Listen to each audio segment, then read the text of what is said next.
नमस्कार। देव संस्कृति विश्वविद्यालय का देव संस्कृति स्टूडेंट क्लब लेकर आया है विद्यार्थियों द्वारा विद्यार्थियों के लिए एक विशेष प्रस्तुति, शहादत, एक दिन नहीं एक चेतना। मैं हूं आपके साथ कामना पटेल और आप सुन रहे हैं देववाणी। कुछ तारीखें कैलेंडर में नहीं इतिहास में दर्ज होती हैं और 23 मार्च उनमें से ही एक है। आज विविधा के इस अंक में हम आपके लिए लेकर आए हैं एक विशेष प्रस्तुति।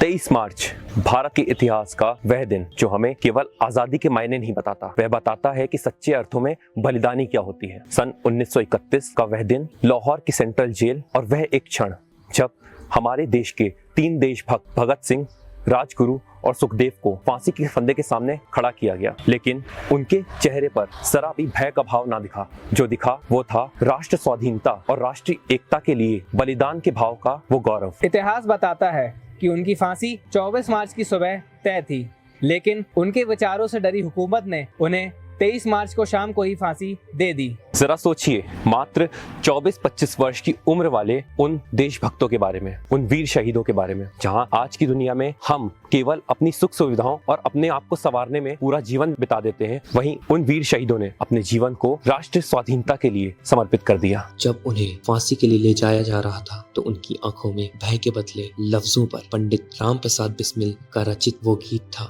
मेरा रंग दे बसंती चोला, माए रंग दे, मेरा रंग दे बसंती चोला, माए रंग दे, मेरा रंग दे बसंती चोला, रंग दे, रंग दे, रंग दे बसंती चोला, माए रंग दे। ये सिर्फ एक गीत नहीं था, ये उस आत्मा की आवाज थी जो अपने देश के लिए सब कुछ समर्पित कर चुकी थी। उन्होंने कहा था, किसी भी इंसान को मारना आसान है, लेकिन उसके विचारों को मारना असंभव है। और सच यही है जो आज भी जीवित है। लेकिन सवाल यह है, क्या हम उनके विचारों को अपने जीवन में उतार पा रहे हैं? गुरुदेव पंडित श्री राम शर्मा आचार्य जी ने कहा, सच्ची देशभक्ति केवल शब्दों में नहीं, चरित्र, कर्तव्य और त्याग में प्रकट होती है। सरफरोशी की तमन्ना अब हमारे दिल में है, देखना है जोर कितना बाजुए कातिल में है।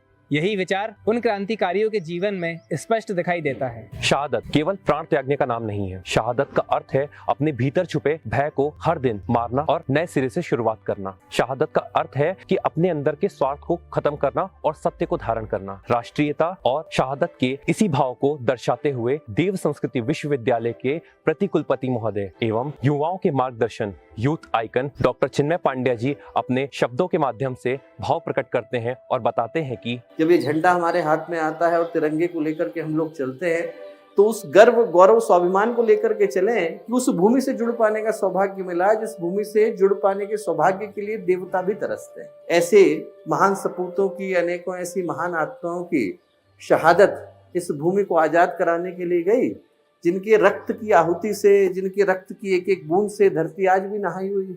चाहे उनका नाम भगत सिंह हो, चाहे उनका नाम बिस्मिल हो, चाहे उनका नाम राजगुरु हो, चाहे उनका नाम चंद्रशेखर आजाद हो, चाहे उनका नाम वीर सावरकर हो, चाहे उनका नाम सुभाष चंद्र बोस।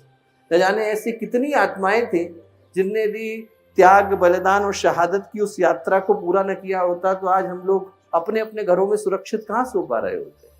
सोच करके देखें हम लोग, यदि उनमें से कोई भी एक आत्मा लौटे और हमसे पूछे कि उस भारत को आजाद कराने के लिए, जिस भारत को आजाद कराने के लिए हम लोगों ने अपने प्राणों को दिया, पूज्य गुरुदेव लौटे और हमसे पूछे कि जिस झंडे को सुरक्षित रखने के लिए मैं अंग्रेजों के डंडों को सह गया और उसको गिरने नहीं दिया, यदि वो आकर के हमसे वापस पूछे और ये पूछे कि उस भारतीय चरित्र का, उस भारतीय अस्मिता का, उस भारतीय स्वाभिमान का रक्षण करने के लिए हम लोग क्या कर रहे हैं, तो उस प्रश्न का उत्तर देते समय में हमारे चेहरे नीचे झुकने नहीं चाहिए।